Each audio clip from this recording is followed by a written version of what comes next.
sea. Your river runs with love for me, and I will open up my heart and let the healer set me free. I'm happy to be in the truth, and I will daily lift my hand.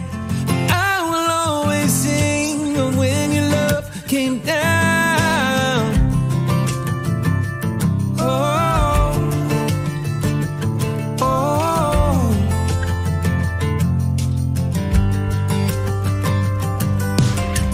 Over the mountains and the sea, your river runs with love for me, and I will open up my heart and let the healer set me free.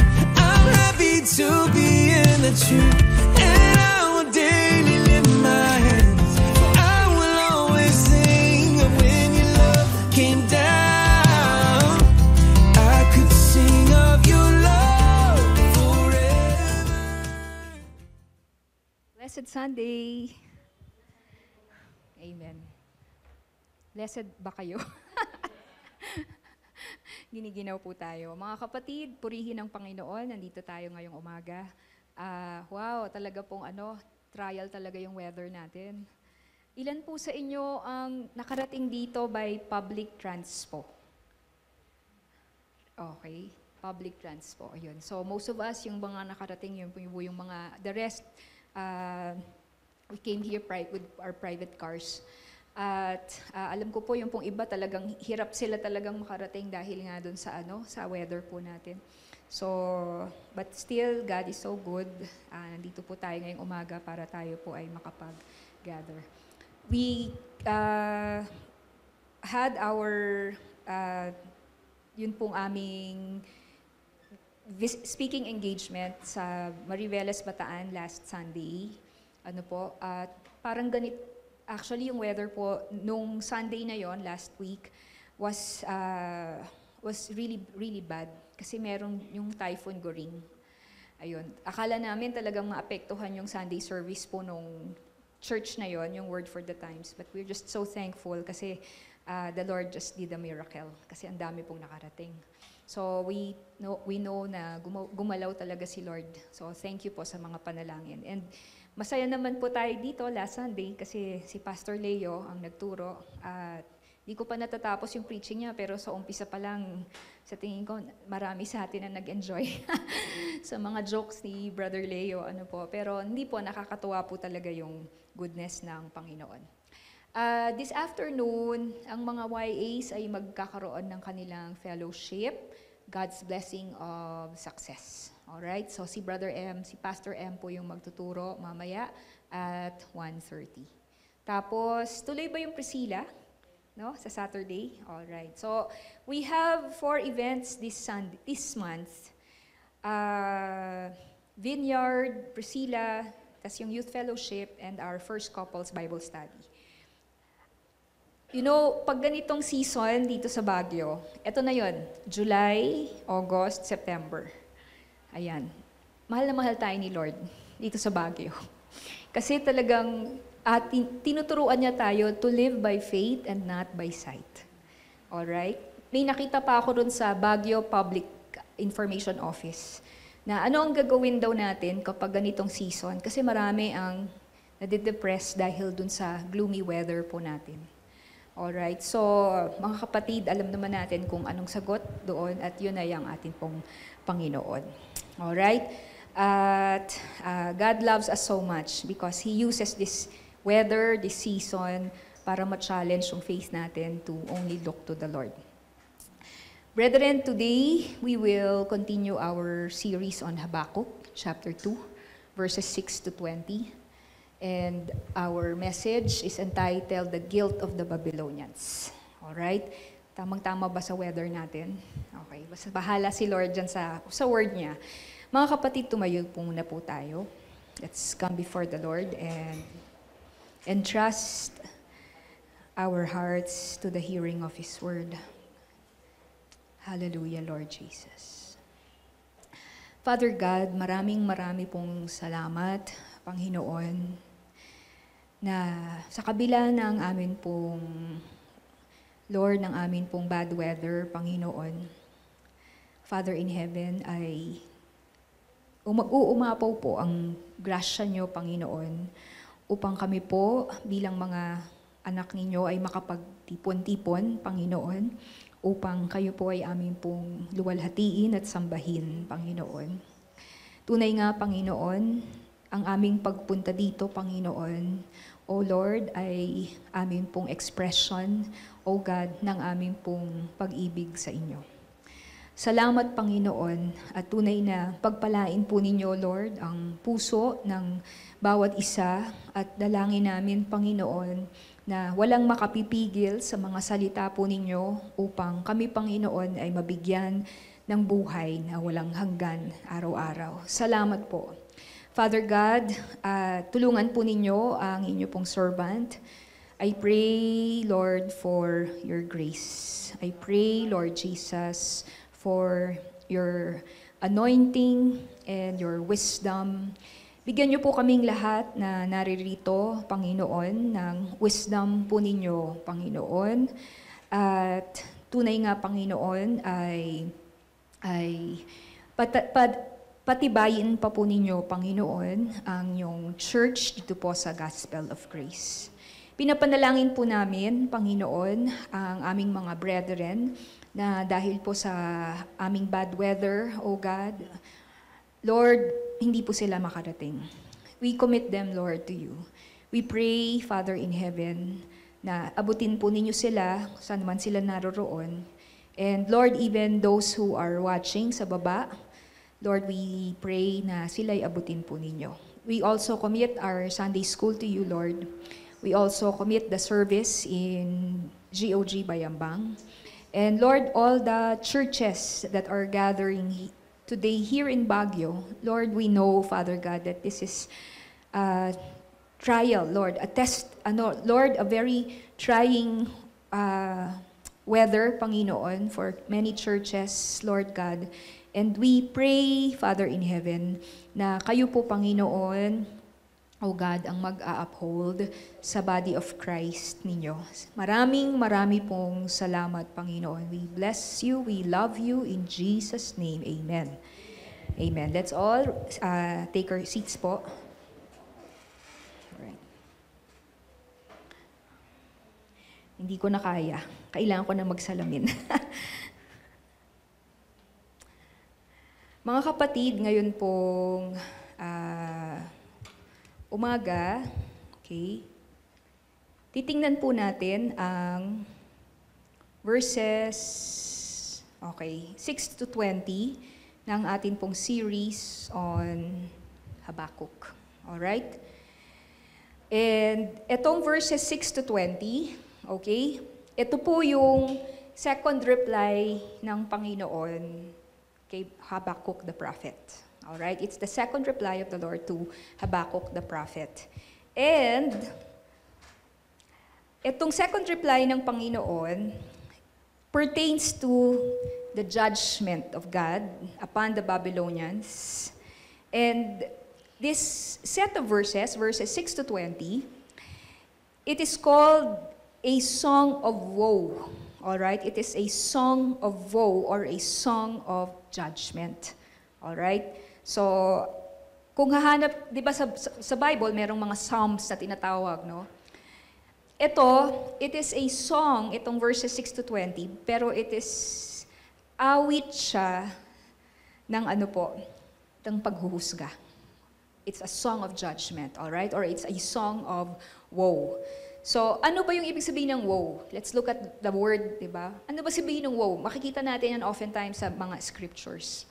Pag sinabi pong woe, it's an exclamation of distress said in the face of disaster or in view of coming judgment. Alright? So, kumbaga sa Tagalog, patay! Oo, ganon. Lagot! Yun ang ibig sabihin ng woe. Alright? So, pag itong Song of Woe, 5 to. So paulit-ulit, patay ang mga Babylonians. Lagot ang mga Babylonians. Sa English parang, oh no! Oh my! Ganon, no? So, pero hindi natin, mas nakaka-capture sa Tagalog. Sa Tagalog, di ba? Patay. Alright, lagot, di ba? So, it's a song of woe. So, 5 beses po natin yung makikita. So, from verses 6 to 20, we will find 5 po yung woes na yon na dinidescribe. At yung 5 woes na yon, dinidescribe nito yung 5 kasalanan ng mga Babylonians. Alright? And every woe, each woe is composed of 1 stanza with 3 verses each. Alright? So, siguro sabihin nyo, naku, medyo mahaba pala yung preaching today.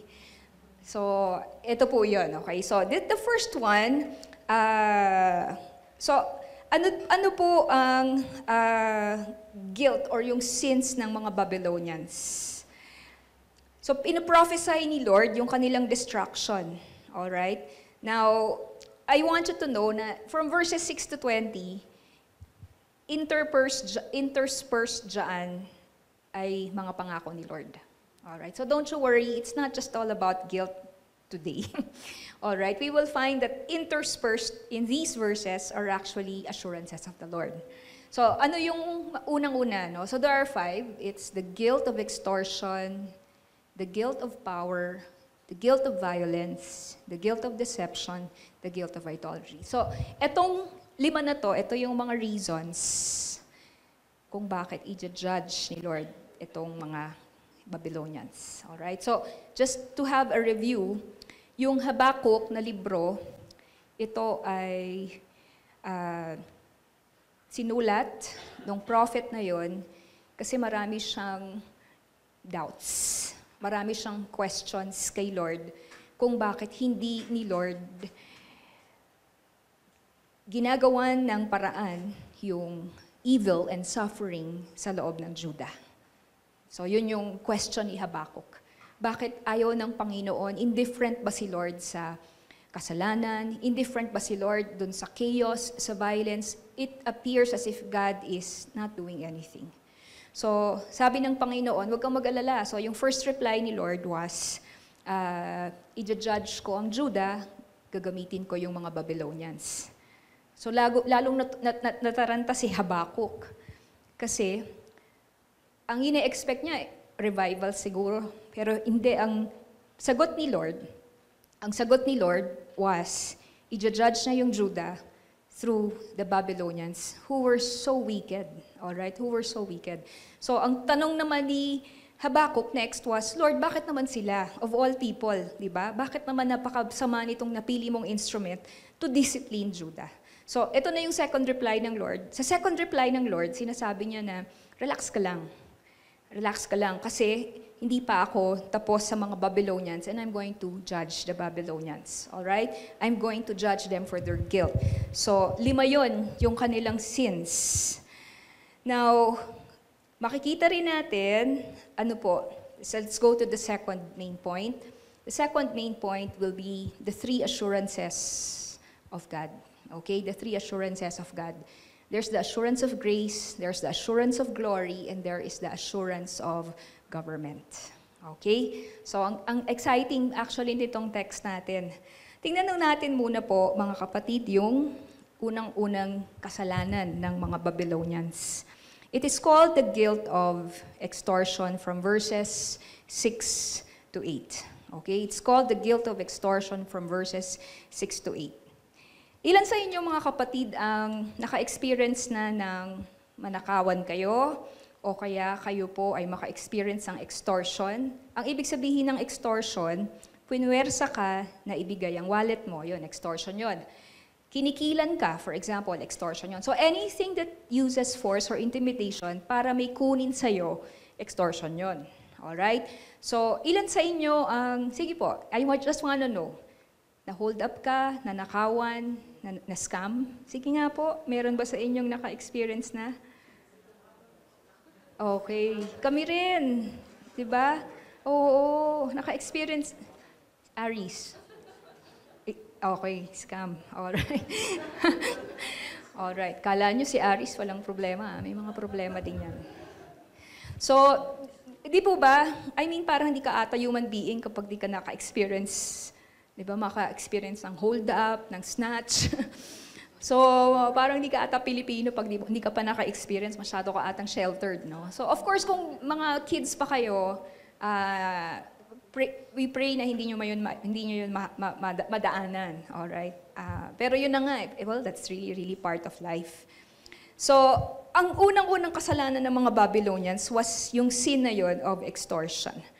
At pwede rin nating masabi na yun yung salitang can also be plunder kasi hindi lang siya basta extortion plunder po yung ginawa nila So basahin natin yung verses 6 to 8. Sabi dito, will not all of them taunt him with ridicule and scorn, saying, woe to him who piles up stolen goods, makes himself wealthy by extortion. How long must this go on? Will not your creditors suddenly arise? Will not they wake up and make you tremble? Then you will become their prey.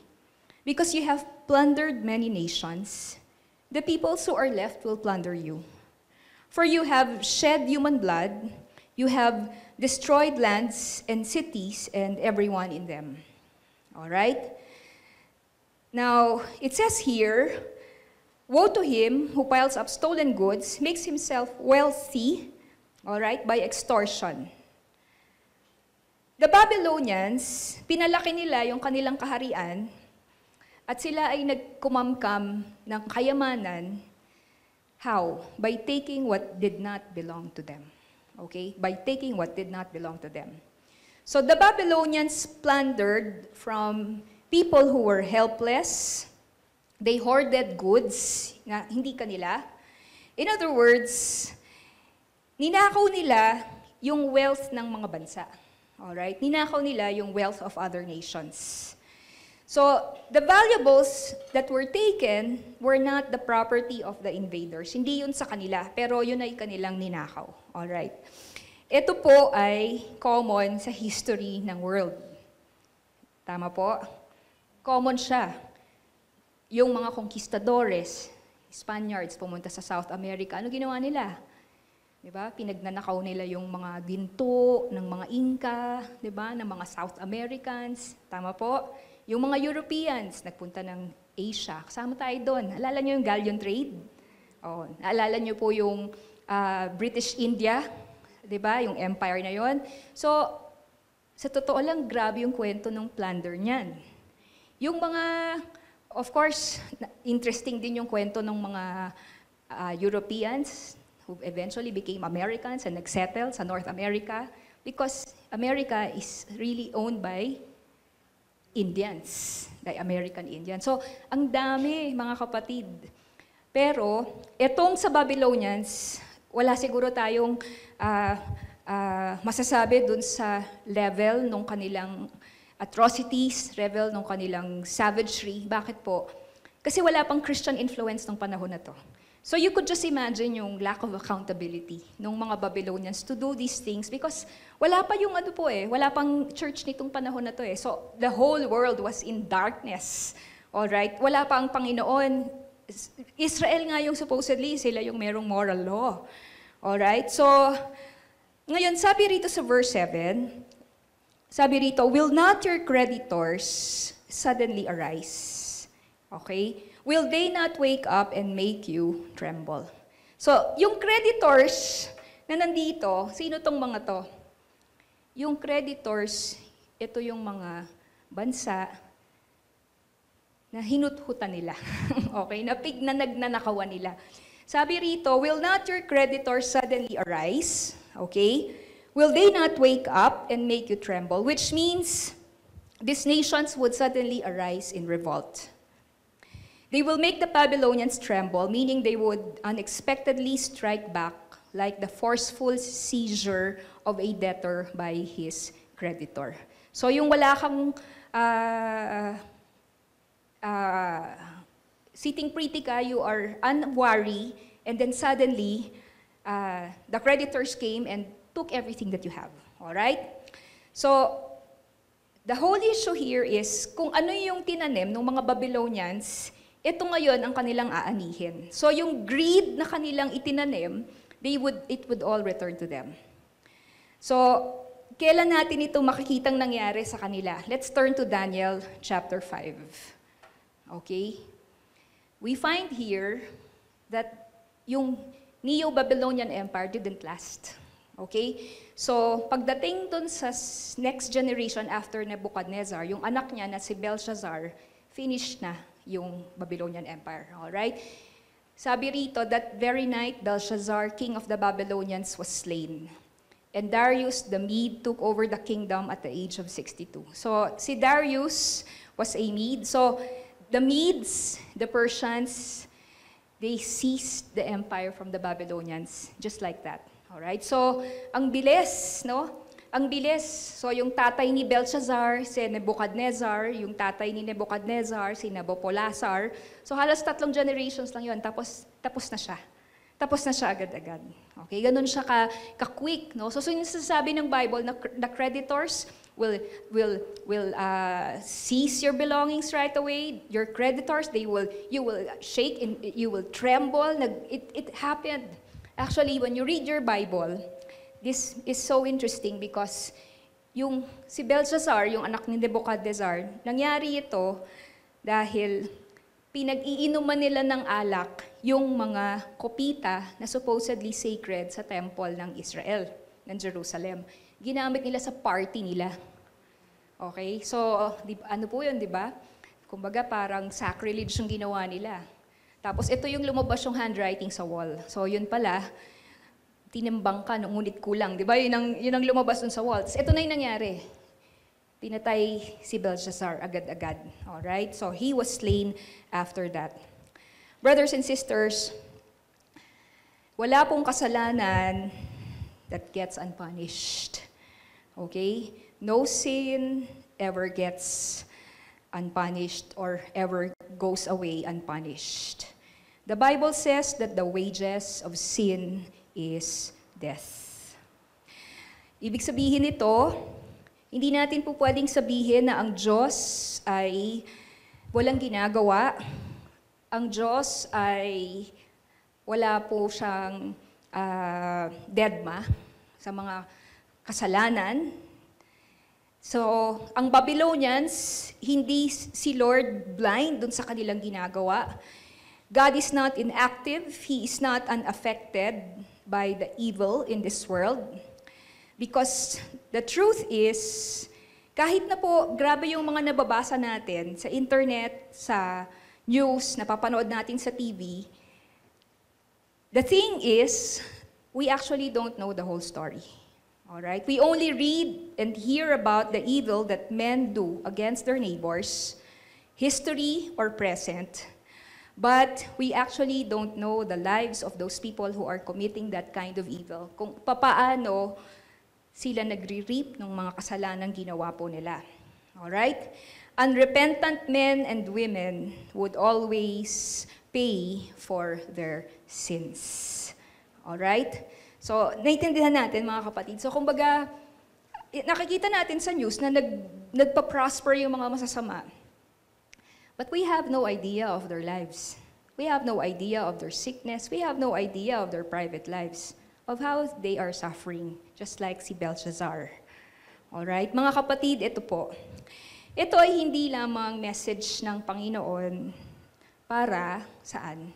Sa mga Babylonians o para po sa Israel o para po sa Judah. This first sin of the Babylonians should remind us that God hates theft. God hates extortion. All right? God hates what? Taking things that don't belong to us. All right? Siguro gamitin natin yung modern words. God hates anything that's illegal. All right? God hates anything that's illegal. Mga kapatid, is our source of income legal or illegal? Because don't forget, all right? The number one sin of the Babylonians was what? They were taking things that were not theirs. That was plunder, it was extortion, alright? Kumukuha sila ng mga bagay-bagay na hindi sa kanila. Alright? Kaya po, ito po ay usong-uso sa mga nagninegosyo, Alright? Sa mga nagnenegosyo. Ano ang isang test para sa Kristiyano, para sa mga nagbi-business? Pinag-pray mo yung business mo. Binigay ni Lord sa'yo yung idea na yan, yung business na yan. Ni-register mo ba? Okay? Nagbabayad ka ba ng tax? Amen po. Legal ba yung business mo? Alright? Kasi po, ang mga Babylonians, hindi sila Kristiyano. Pero tayo po, Christians tayo. Alright? It is illegal. Alright? And God hates it. Ayaw ng Panginoon. Meron po kwento yung pong dalawa kong siblings, ano po kasi sila ang trabaho nila, nasa design sila. Alright?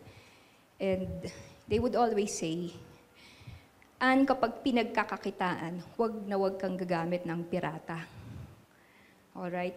In other words, yung mga software na ginagamit nila dun sa design firm nila, ang mamahal nun, but they have to invest because they use that for their business. Ipapakain mo yun sa mga anak mo eh. Di ba? Ipapakain mo yun sa mga anak mo. Ayaw mong walang loophole. Naintindihan po natin. Walang loophole, walang question na merong anything na hindi mo binayaran ng tama. Alright? Kaya po, kahit ang mahal ng mga software, tsatsagain mong bayaran yon. Invest ka doon. Bakit? Kasi gagamitin mo yun sa business mo eh. Proverbs chapter 13, verse 11. Sabi po dito, dishonest money dwindles away. Alright? Dishonest money, in other words, ang pera na nakuha mo illegally, alright, by extortion, madali yang mawala. Hindi yan lumalago. Alright? Siguro kikita ka, magpa-profit ka, pero mabigat, 'di ba? Ang tagal, alright, ng prosper, or if ever man, yun po. Para po tayo naglalagay ng pera sa isang bulsa na butas kasi it dwindles away. Pero ano yung gusto ni Lord? Whoever gathers money, anong sabi? Little by little makes it grow. Amen? Ilan sa inyo ang napansin nyo ba ito? Mas masarap gumastos kapag nakapag-set aside ka na nung tithe mo. 'Di ba? Tapos parang ang tagal maubos. 'Di ba? Pero pag hindi mo 'yun ginawa, wala na, ang bilis. Pero pag inuna mo yung priorities mo, and of course si Lord, 'di ba? Mapapansin mo na nandun yung blessing ng Lord. Tama po ba? Amen. Alright? So, kaya kapag ang isang bagay ay meron dishonesty, mga kapatid, ayaw ng Panginoon yon at tayo rin po ang totoong hindi mabibless. Okay? So, yun yung unang-una. It's the sin or the guilt of extortion. Alright, let's go to verses 9 to 11. It is called the guilt of power. Okay? The guilt of power. Verse 9.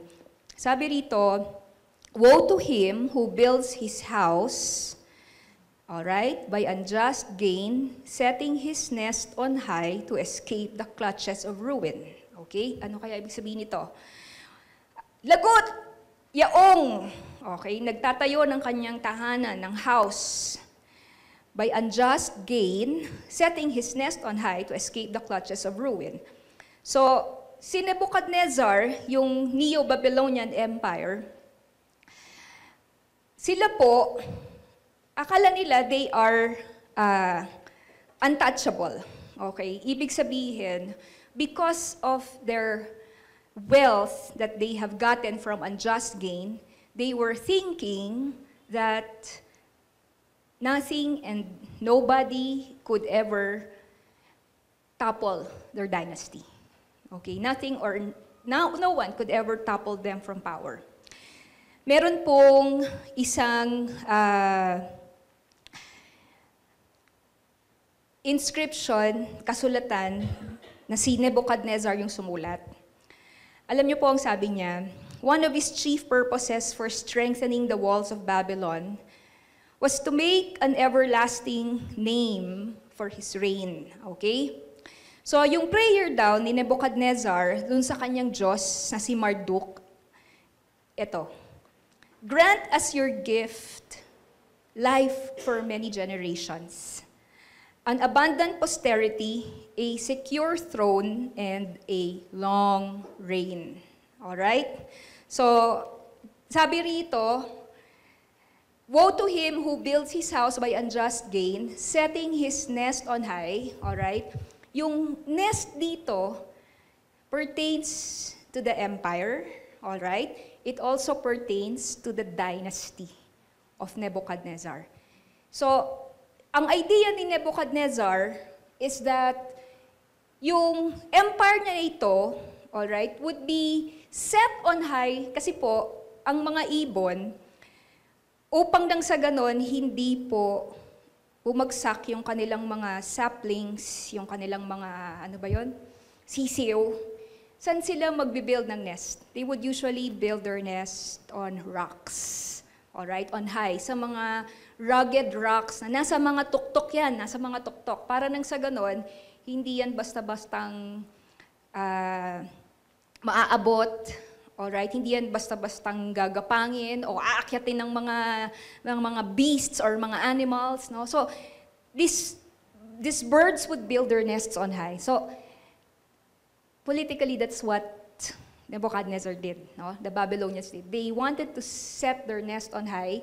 Tapos ano yun? To escape the clutches of ruin. Okay? To escape the clutches of ruin. Ang ibig sabihin, kung baga sa panahon natin ngayon, mga kapatid, i-position mo, alright, yung mga kamag-anak mo, para nang sa ganon, they will escape the clutches of ruin, hindi sila malilitis. Parang ganon yun, ano po? So sa kanila, ilagay mo sila sa matataas, alright? Make sure that they are in power, and, ano sabi dito? They will stay there. And that's what Nebuchadnezzar wanted, no? He wanted posterity. He wanted the future generations to continue. Ilan sa inyo, mga kapatid, narinig nyo na yung bansang, ang pangalan po ay Tunisia. Okay, how many of you have heard of a country by the name of Tunisia? Alright? Tunisia is a country in North Africa.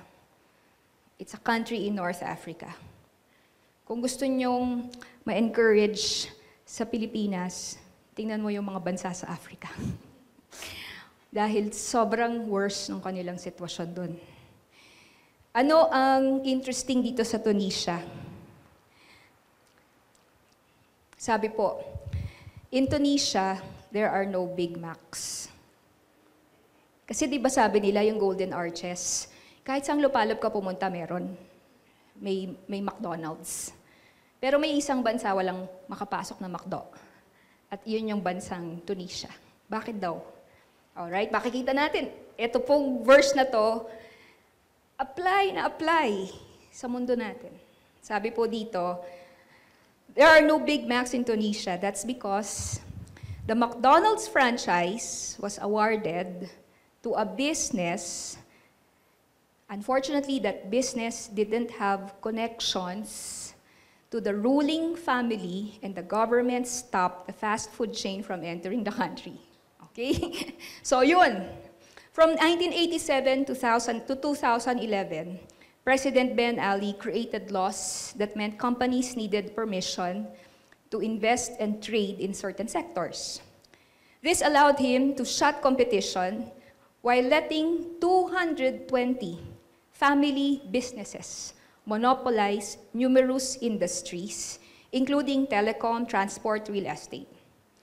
That is why no Mickey D's, all right? No McDonald's in Tunisia.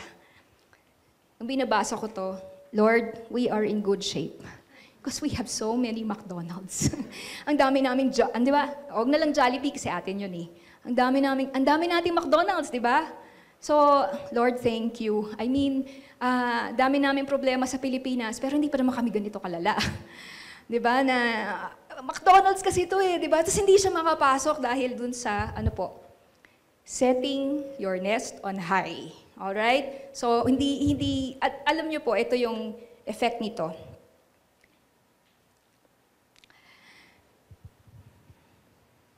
In 2010, these businesses produced 3% of Tunisia's economic output, but took 21% of the private sector profits. Unsurprisingly, the Ben Ali family amassed $13 billion. Okay, so that's why very, very poor yung Tunisia country na yun. Tunisians paid a heavy price for this and missed out on employment opportunities while new entrepreneurs and unconnected investors continued to fail. All right, so it's so Babylonian. Okay, it's so Babylonian. And I'm sure kitang-kita natin ito na nangyayari po sa world po natin. So, ipagpatuloy natin. Anong mangyayari sa Babylon? Verses 10 and 11. Anong mangyayari sa Babylon? You have plotted the ruin of many peoples, shaming your own house and forfeiting your life. All right, grabe ano? Kasi you build your nest on high, so that nest refers to the dynasty of Nebuchadnezzar. Pero sabi rito, shaming your own house, all right? Shaming your own house and forfeiting your life. So it talks about what? Destruction, judgment. The stones of the wall will cry out and the beams of the woodwork will echo it. The Babylonians wanted to secure their nest on the high mountain crags, but it is a false security. Okay? It is a false security. They thought that Babylonia was secure, but that nest of power is a false security. The Bible says their own house would be shamed. Forfeiting your own life means eternal judgment. Sabi po, let me share this quote to you. No individual or nation can build walls high enough to keep God out. All right? No individual or nation can build walls high enough to keep God out. All right? So, siguro yung mga Christians, actually po, nung tinitingnan ko tong Habakuk, I was checking out Christianity Today, no? Alam niyo kung saan buhay na buhay yung Habakuk? Sa mga African countries. Pag tinignan mo, mayroon dong mga article na para feeling nila mga propeta, para silang mga prophet Habakuk kasi they mourn. They are in sorrow for their countries, no? The third is verses 12 to 14. The next guilt of the Babylonians is the guilt of violence. Woe to him who builds a city with bloodshed and establishes a town by injustice. Okay? Woe to him who builds. So yung pangalawa po has something to do with violence. So when you say violence, murder, annihilating people, killing people, genocide, and all those things. No? So bloodshed. It is killing the blood of innocent victims. The wealth by which the king of Babylon built his magnificent buildings. Kasi yung Babylon, known siya sa kanyang mga hanging gardens, no? Sa mga malalaking mga edifice. No? So, yun yung what Babylon is known for in history, yung kanilang mga buildings. However, the truth about their empire was forced labor or captive labor was used to build the grand structures of the empire. So, aside from Babylon, siguro alam nyo naman yung story ng Great Wall of China, di ba? Na ang nag-build ng Great Wall of China are millions of Chinese who died and they became part of the mortar. Alright? Mga soldiers na nalaglag sila dun sa mga padetas, wala lang. Alright? So tuloy. Kasi nga po, no? So meron ding, hindi lang ito sa Middle East, even in Asia, maraming mga Babylonian type na mga alright, ng mga empires, okay? So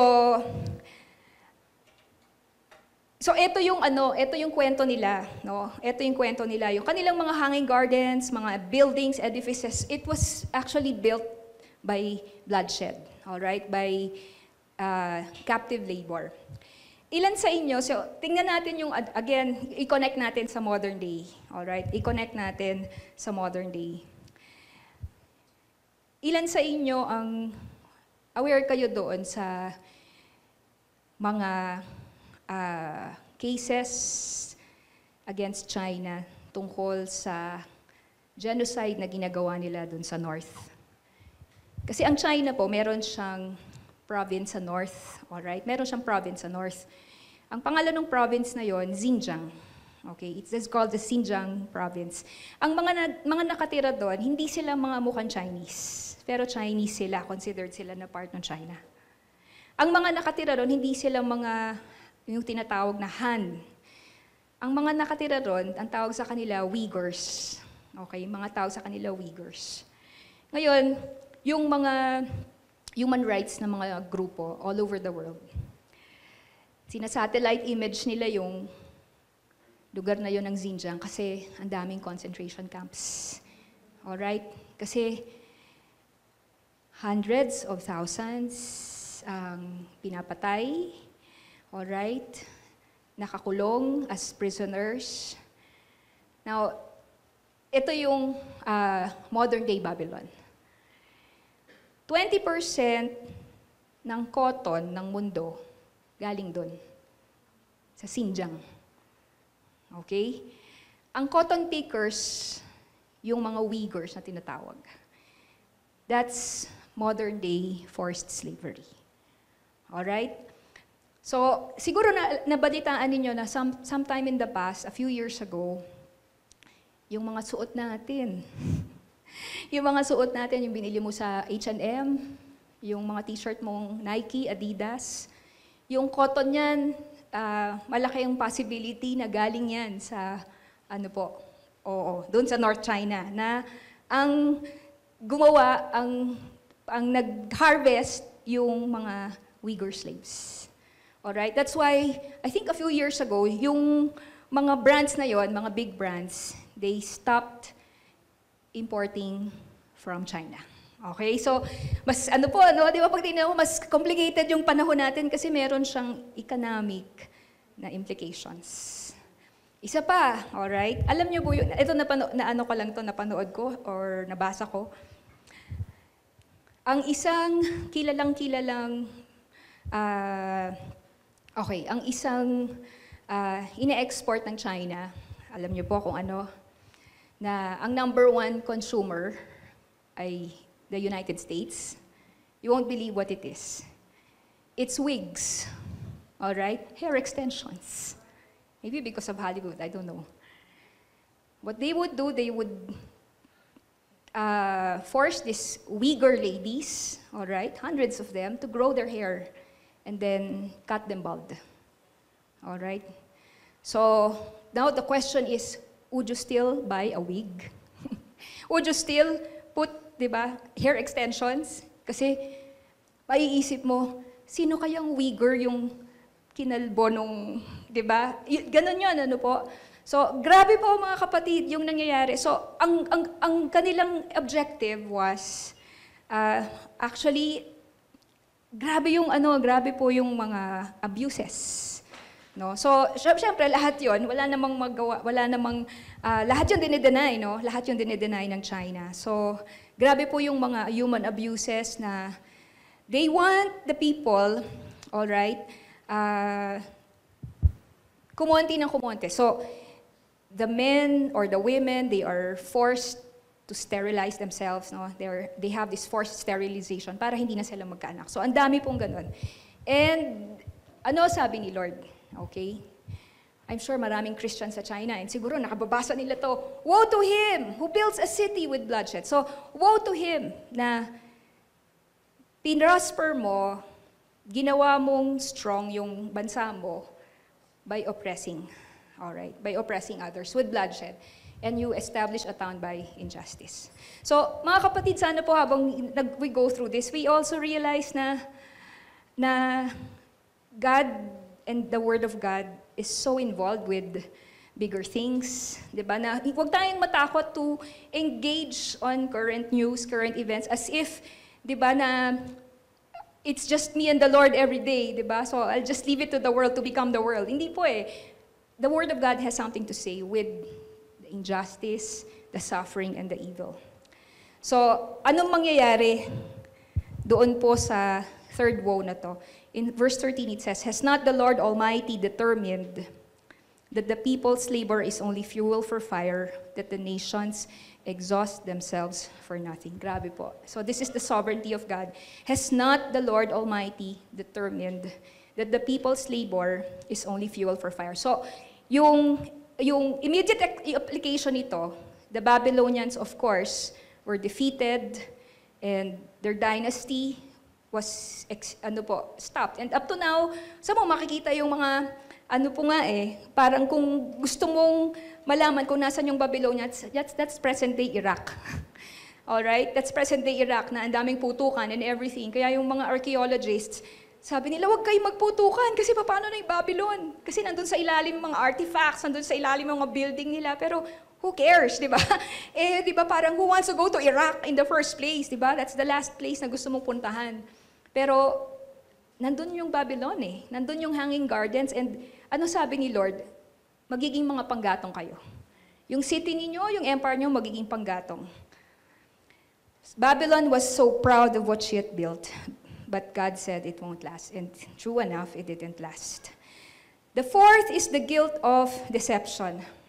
Okay, the guilt of deception, verses 15 to 17. "Woe to him who gives drink to his neighbors, pouring it from the wineskin till they are drunk, so that he can gaze on their naked bodies. You will be filled with shame instead of glory. Now it's your turn. Drink and let your nakedness be exposed." All right? So, ano kaya ito? Literal kaya ito na nilalasing nila yung mga tao? Tapos, kasi merong ganong interpretation na nilalasing yung mga tao, tapos after nun, pwedeng, is this about sexual immorality or lust? I think yung correct interpretation is actually more of what? Alright? Deception. Bakit po? Kasi sabi rito, who gives drink to his neighbors, pouring it from the wineskin till they're drunk, so that he can gaze on their naked bodies. Alright? So, actually, kasi when you give a drink to your neighbor, so it appears na para kayong allies, di ba? Para kayong magkaibigan. The Babylonians, what they would do was, they would entice weaker nations to join them. Okay? Entice weaker nations to join them in their conquest with a promise that they will also have spoils. Na meron din silang makukuha kapag tinulungan nila yung Babylonians. But, sabi dito, when they're already drunk, they gaze on their naked bodies. The meaning is, they just actually deceive them. Actually, parang ganun ang ginawa nila sa Judah di ba? Nakipagkaibigan sila sa kings ng Judah, yun pala, nung Anwari na yung Judah, in-invade nila yung Judah. So that he can gaze on their naked bodies. So which means, they just deceive them, try to earn their trust, but what happens is, they ravage yung kanilang bansa.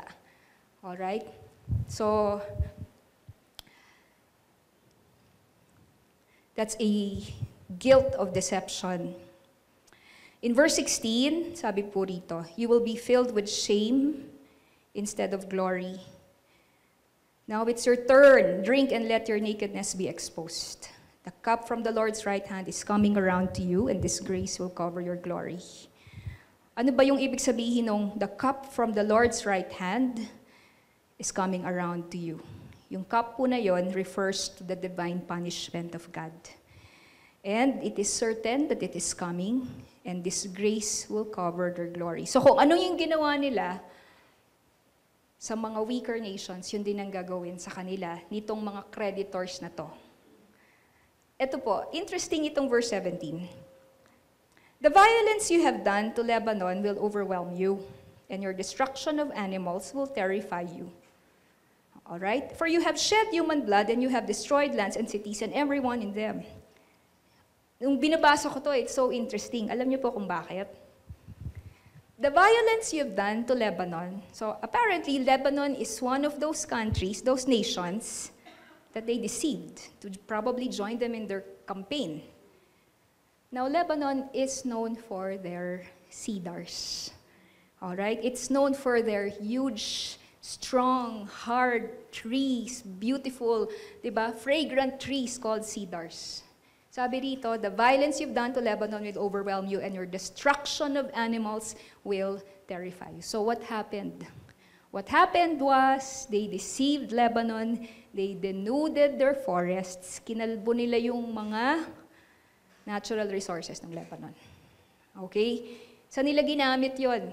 Kaya po, kung mapapansin ninyo, di ba kanina, merong isang verse, ang sabi doon, the stones will cry out, the wood beams will cry out. So pag kinonect mo to, siguro yun yung mga cedro na galing sa Lebanon. Di ba? Na pinagagamit nila sa mga palasyo nila, pinagagamit nila sa mga buildings nila. Pero actually, yun ay niloko nila yung mga bansang yun, tapos kanilang inabuso yung mga natural resources nila. Pinagkukuha nila yung mga natural resources ng Lebanon. Okay, grabe, So, pag tinignan mo, parang, wow, sounds familiar. Alright? Sounds familiar kasi kung ano yung nangyayari nun, you see the exact same thing.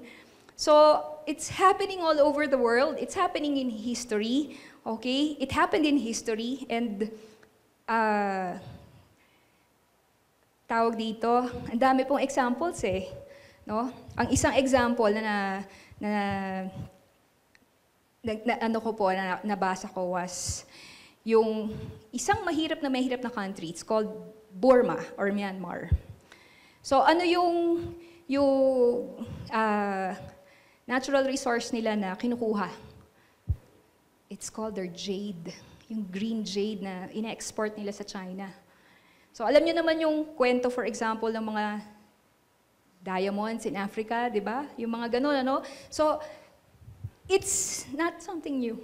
Okay? It's not something new. It's something that the Babylonians have done to weaker nations. Okay? They also killed the beasts. So, sana naman nila ginagamit yun? Siyempre, pagkain nila, di ba? Ayun po. Of course, they also killed many people. Now, the last one is the guilt of idolatry, verses 18 to 20. Of what value is an idol carved by a craftsman or an image that teaches lies? Okay? For the one who makes it trust in his own creation, he makes idols that cannot speak. The Babylonians were guilty of idolatry, yung pagsamba po sa mga Diyos-Diyosan. Sabi rito, of what value is an idol carved by a craftsman? The worship of graven images carved out of wood, hewn from stone, images made by melting metal. And sabi rito, for the one who makes it trust his own creation, he makes idols that cannot speak. Verse 19, woe to him who says to wood, come to life, or to lifeless stone, wake up. So ito yung panglimang lagot. Lagot, patay, yung mga gumagawa ng mga Diyos-Diyosan, nagawa sa kahoy, nagawa sa molten metal, nagawa sa bato. Okay? It is clear that there is a curse, a judgment on those who make idols, those who worship idols. Alright? Hindi ko po alam kung na-share ko na ito, pero meron pong isang kamag-anak sila, Brother M, sa Laguna. Alam niyo yung Paete. So, kilalang-kilala yung Paete sa pagsa-sculpture ng mga rebulto, ng mga santo. So, yung isa pong kamag-anak ni Brother M lives there in Paete. So, ang kanilang business, woodworks din, pero hindi sila gumagawa ng mga rebulto. Tapos nakapagkwentuhan kami, tapos ang sabi niya, kinakausap niya yung mga idol makers. Sinasabihan niya sila, may sumpa yung ginagawa niyo. Kasi come to think of it, yung nagsa-sculpture ng mga images na ito, in your mind, devotees will worship. When you know in your heart, you did it. When you know in your heart, you sculpted it. Then you sell it, and people think that it has life, that it's a God. That it's a curse. All right? It's a curse. The Bible is so clear. Bakit daw po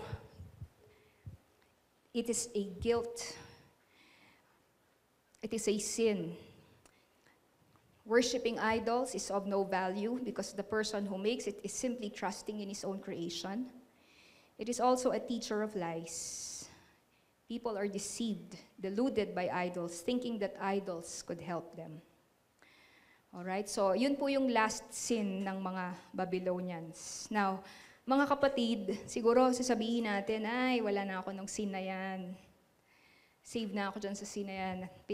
Diba? O nga, wala naman akong diba? Wala na kaming mga rebulto and all those things. But again, an idol is anything that consumes our time, our attention, our affection, our resources.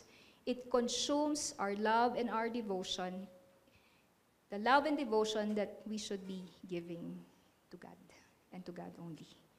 All right? So it doesn't have to be a graven image, but an idol is anything that we devote ourselves to. And that devotion should be a devotion that should be actually given, not to any created thing, but only to God. Alright? So, mga kapatid, alright? Sabi ng ni Apostle John, little children, take care of yourselves, of your hearts, guard yourselves from idols. Alright, guard yourselves from idols. Ano ba yung mga bagay na, alright, na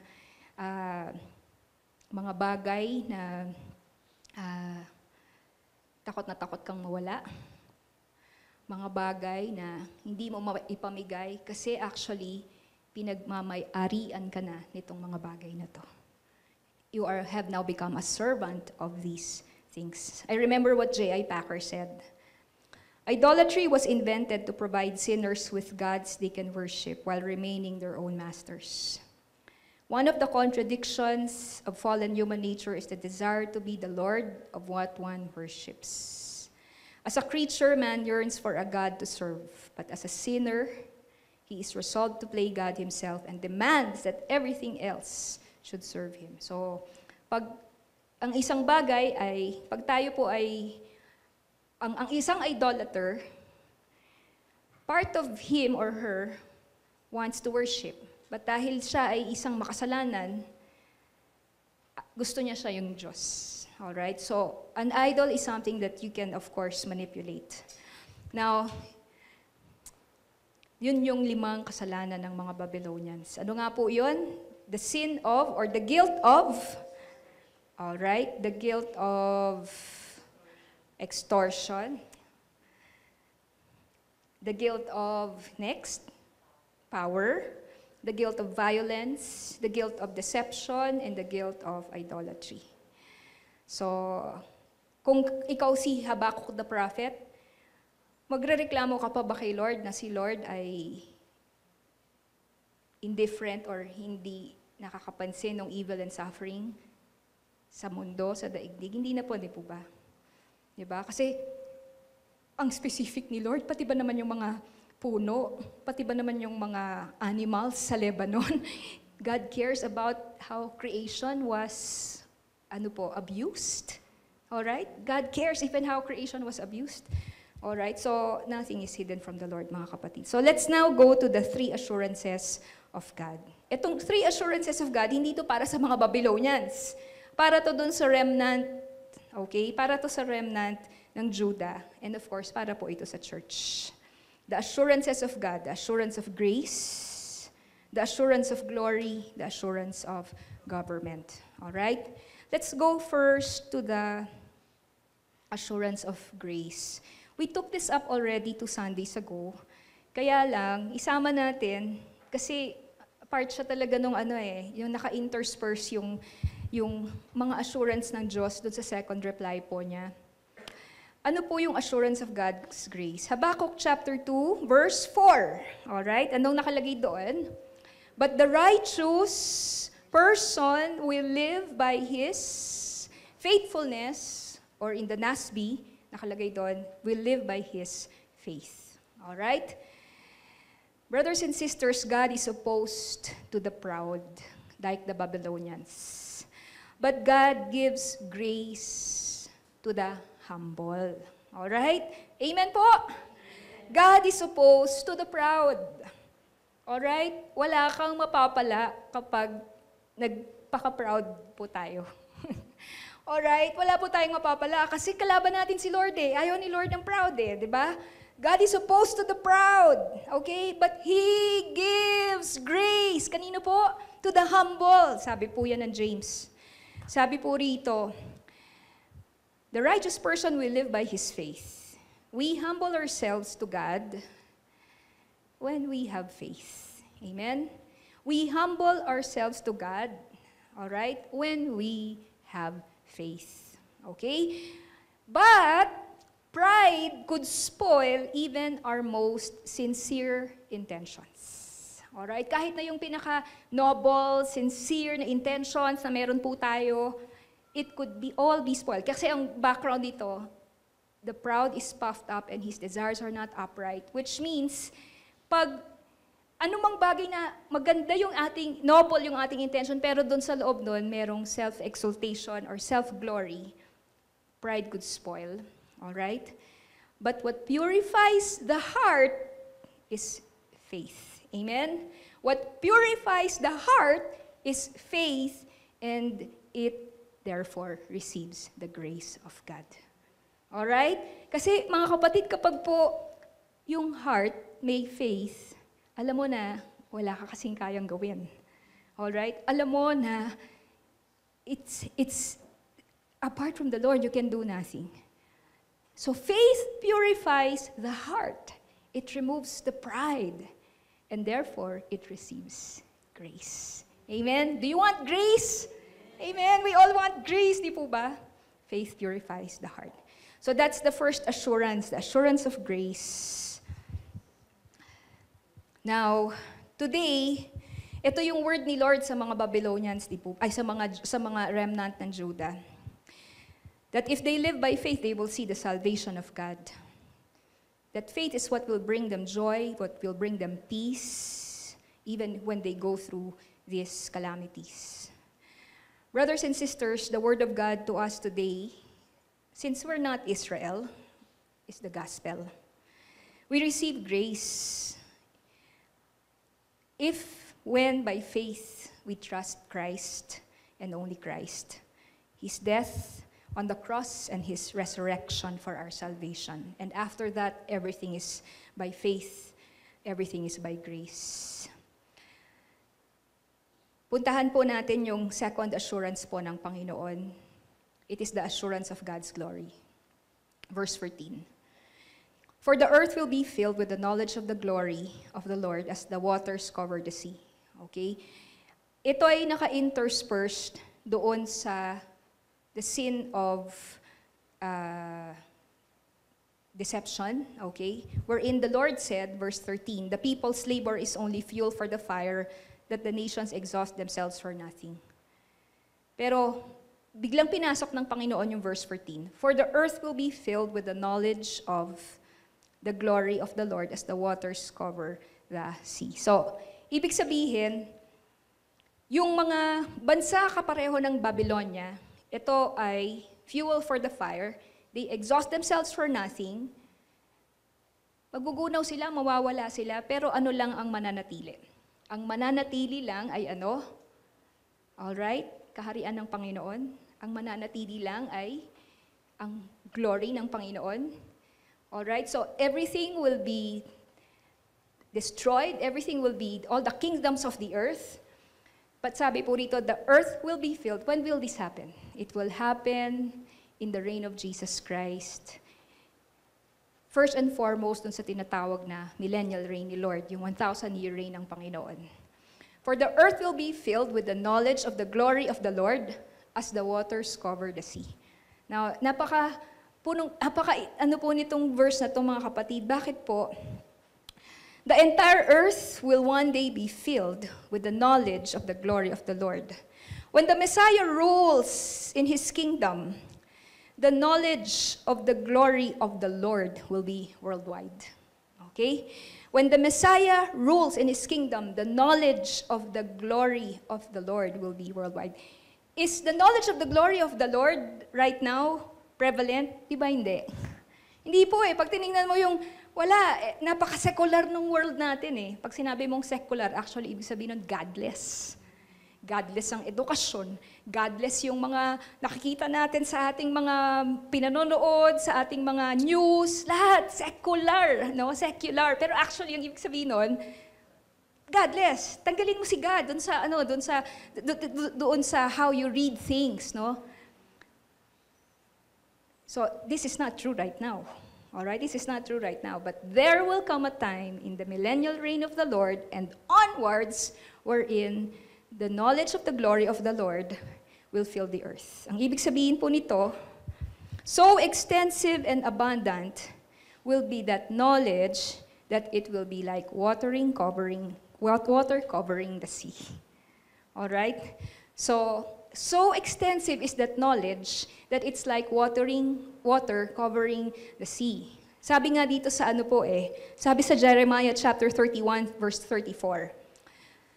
No longer will they, ang ganda nitong verse na to. No longer will they teach their neighbor or say to one another, "Know the Lord," because they will all know me, from the least of them to the greatest, declares the Lord. Amen?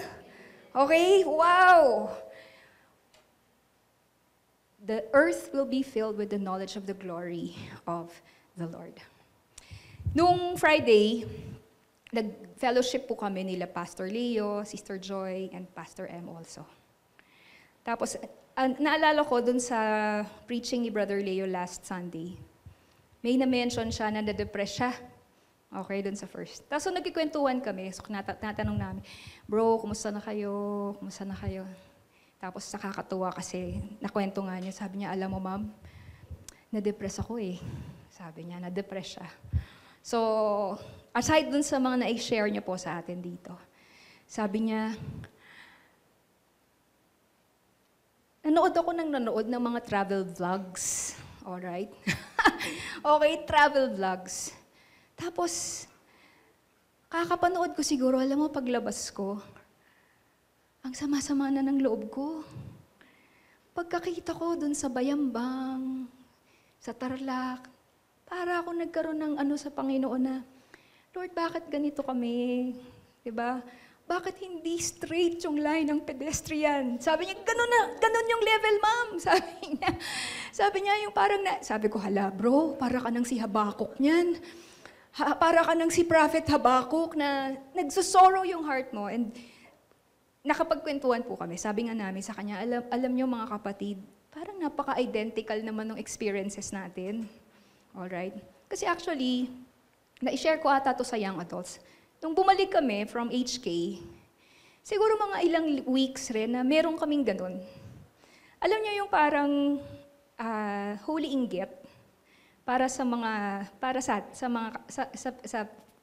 country. Alright?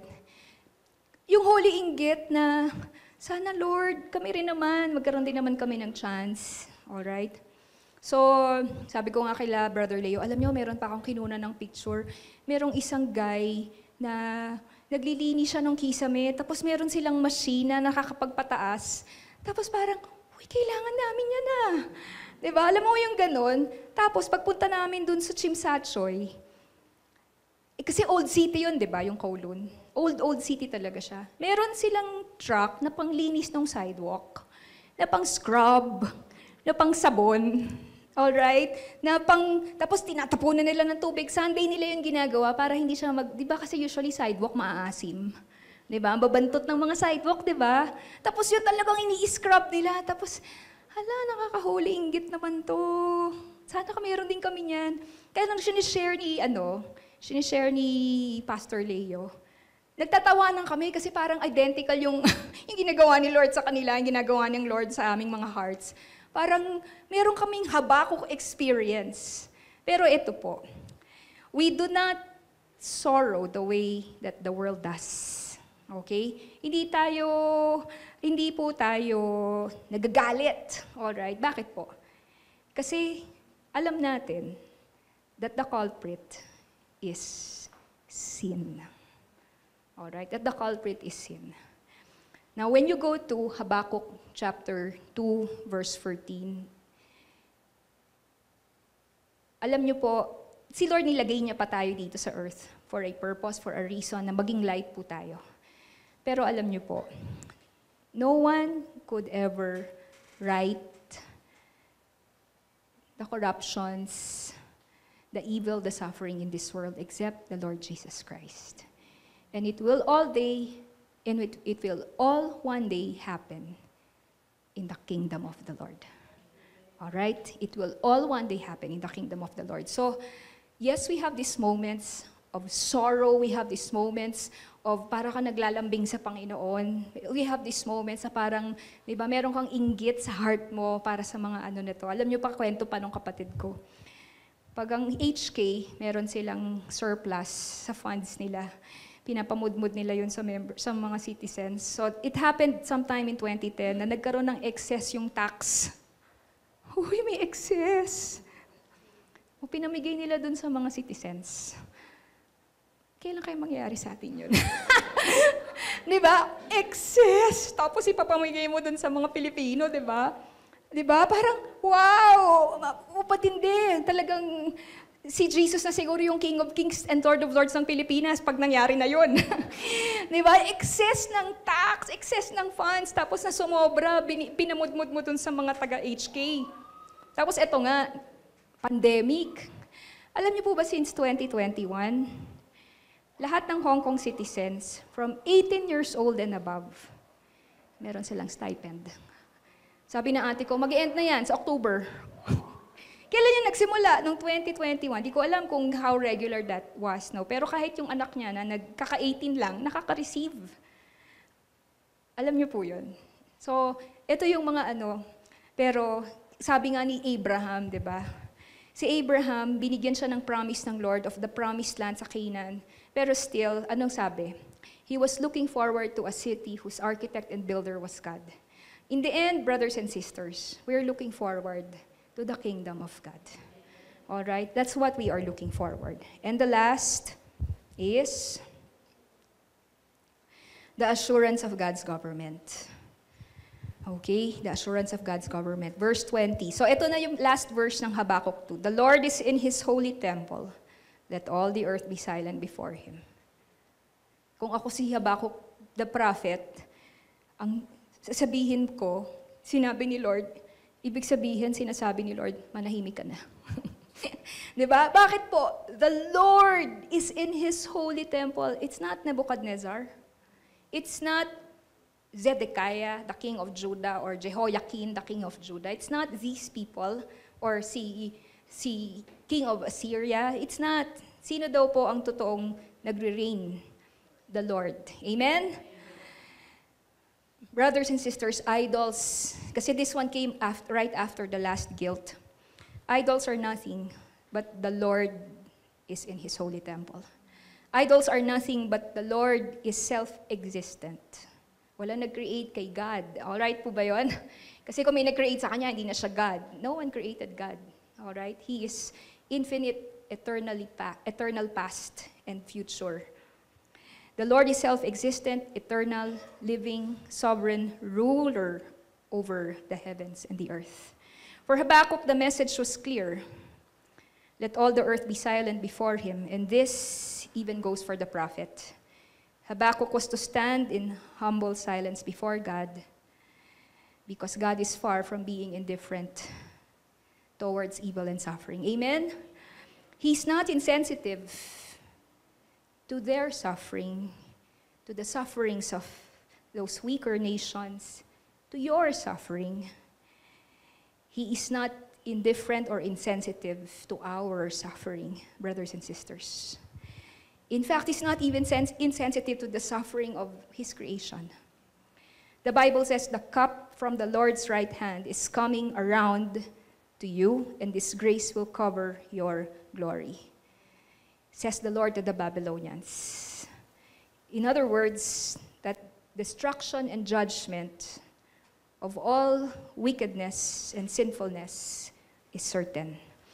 The Lord is in His holy temple, and in His perfect time, Yahweh will accomplish His divine purpose. Amen? The Lord is in His holy temple.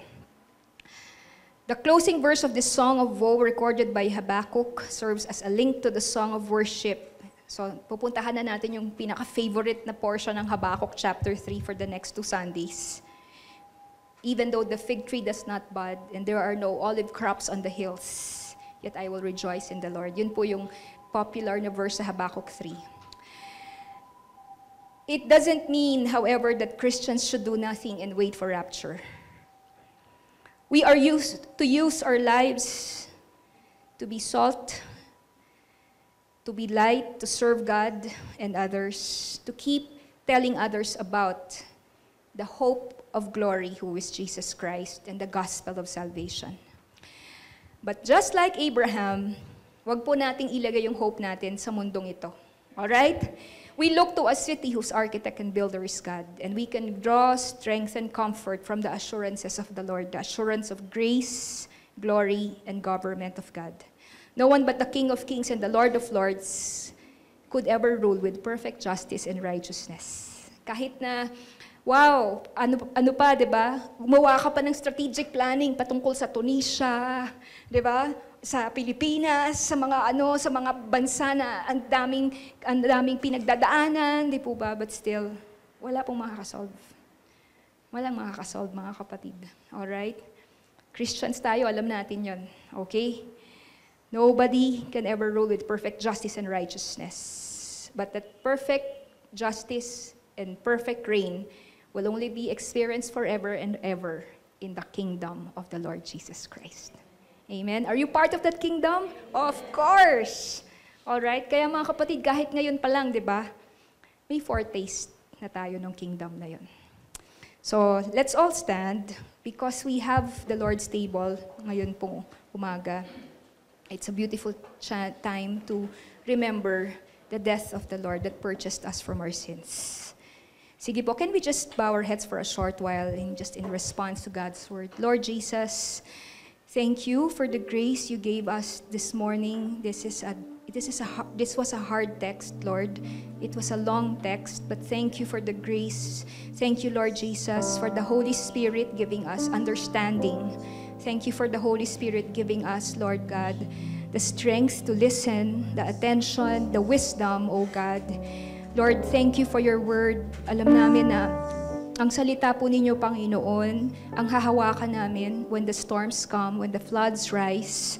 O Lord, when we encounter weathers like this, O Lord God, we remember and we would like to rejoice, Lord Jesus, Lord, in the sure word of God, that no matter what happens, O Lord, we are filled with hope, for we are looking at the certainty of the glory, the grace, the government, the kingdom of God that is forever and ever and ever.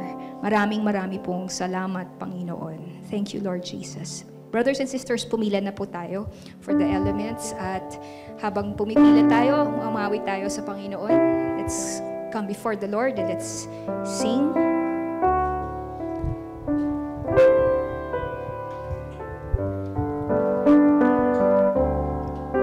On a hill far away stood an old rugged cross, the emblem of suffering and shame.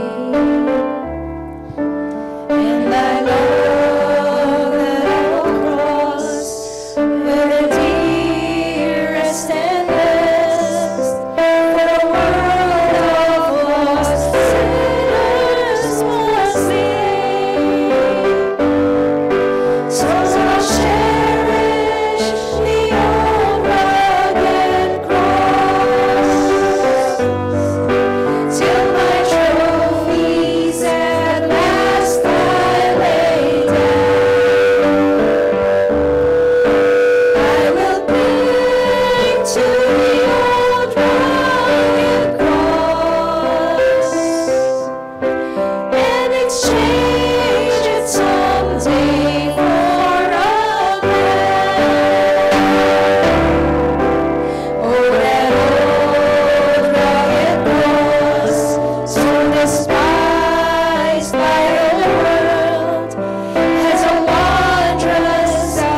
para po sa ating Lord's table.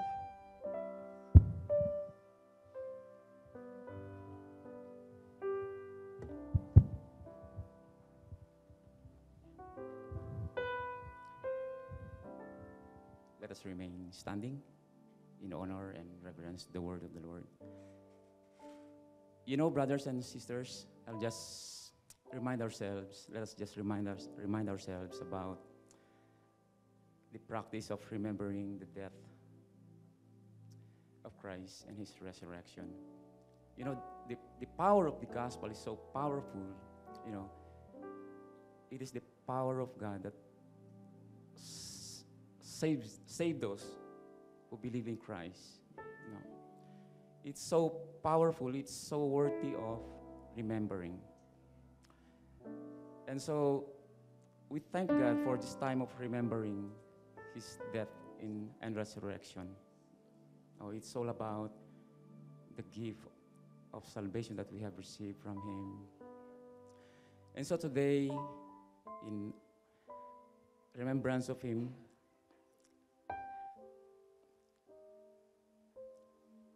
reading from the word of the Lord. I'm sorry.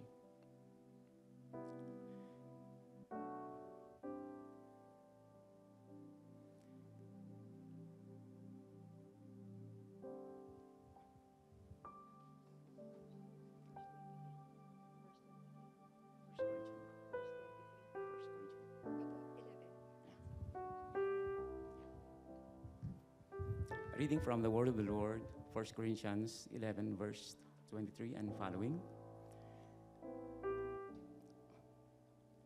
For I have received from the Lord what I also passed on to you.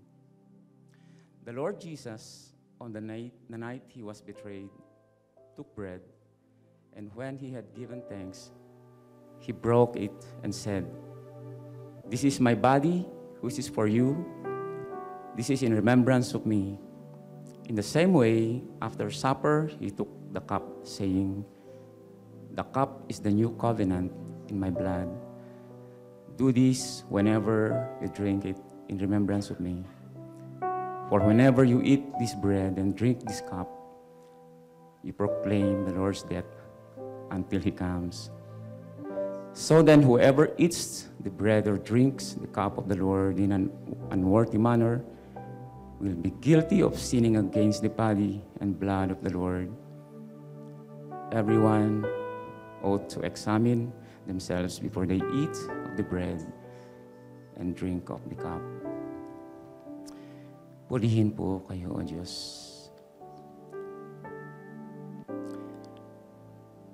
Let us give a short moment that we can examine ourselves before we drink and eat of the bread.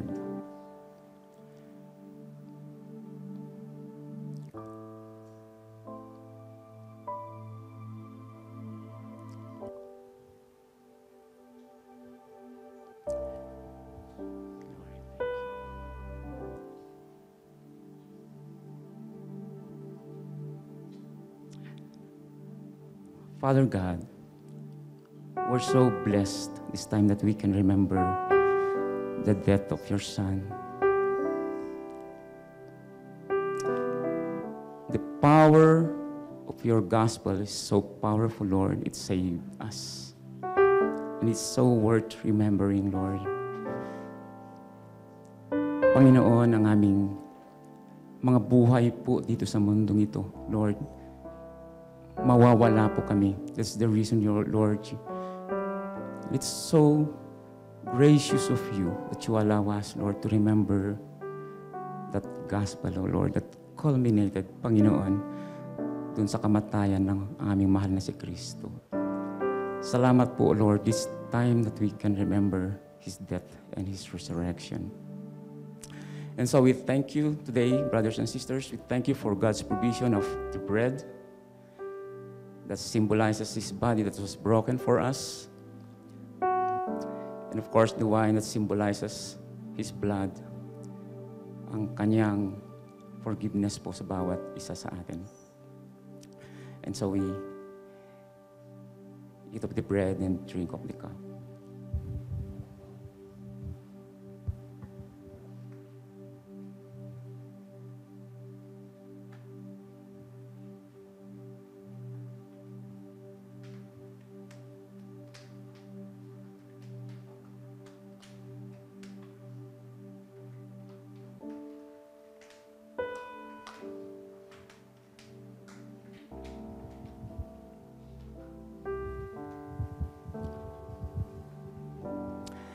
Let us pray. Still, Panginoon, kapuri-puri, Panginoon, kayo na aming muli ma-remember, Panginoon, ang ginawa ni Kristo sa amin, Panginoon. Thank you today. Oh, the story of your gospel, it touches us to the depths of our hearts, Panginoon. It's indeed an old story, but it's a story that still saves. Still a story, Lord, that continues, Lord, to gather us, Lord, even today. Maraming salamat po, Panginoon, sa ginawa niyo sa buhay ng bawat isa sa amin, Panginoon. We thank you indeed for this salvation. We cannot thank you enough, Lord. And so, thank you for this remembering today, Panginoon. And you know, Lord, our lives, Panginoon. We thank you. We know that you are pleased with every one of us, because of the trust and the faith that we have in Christ. We thank you so much, Lord. And so we rejoice today, Lord. We cannot thank you enough. This is all our praise and our worship. Thank you, Lord. And Panginoon, salamat po sa ginawa nyo, Panginoon, sa araw po nito. Even thank you for your word, Lord, that even, Lord, as we are going through something difficult, Panginoon, sa aming mga buhay po ngayon, alam po namin na, Panginoon, nandyan po kayo. And we can only thank you enough, Lord. We cannot wander, Lord, from whatever, Lord, source po ng joy po namin, Panginoon, kundi kayo lamang, Panginoon, joy po namin, Lord. And you continue to keep us, Lord, in your will, Lord. And just we pray, Panginoon. Indeed, keep us in your will, Lord, in the center of your will, Panginoon. Let us not, Lord, wander around, Lord, that we may, Lord, fall, Panginoon, dun sa mga, Panginoon, problema po ng bawat isa sa amin, Panginoon. Salamat po, Lord, na nandyan po kayo, na patuloy kayo, O Diyos, na kumakalinga sa bawat isa sa amin. O Lord, salamat po, O Diyos, sa ginawa nyo, even, Lord, sa inyong mga salita today, na siyang nagbigay, O Lord, ng kalakasan sa amin, Panginoon, that whatever, Lord, need that we have now, Panginoon, alam po namin, there's no one here in this place na walang dinadaanan po, Panginoon. Pero alam po namin na makikita po namin, matatanggap po namin sa pamamagitan ng power po ninyo, sa pangalan po ni Kristo, matatanggap po namin, Panginoon, ang mga kasagutan ng aming mga kailangan, kasagutan ng aming mga dinadaanan, Panginoon, kasagutan ng aming mga problema, Panginoon. And we just continue to trust you and praise you, Panginoon. This is only, Lord, alam po namin na ang dinadaanan po namin ay, Panginoon, sinabi niyo mga salita, Panginoon, hindi po ito nagtatagal, Panginoon. Kundi, Panginoon, pangmadalian po lamang, Panginoon. And we shall rejoice, Lord, of all of this. Dahil po, Panginoon, sa binibuild niya na faith po sa bawat isa sa amin. Thank you today, Lord. We just worship you. We just honor you. And we just thank you, Panginoon. This is all, Lord, our prayer. In Jesus' name.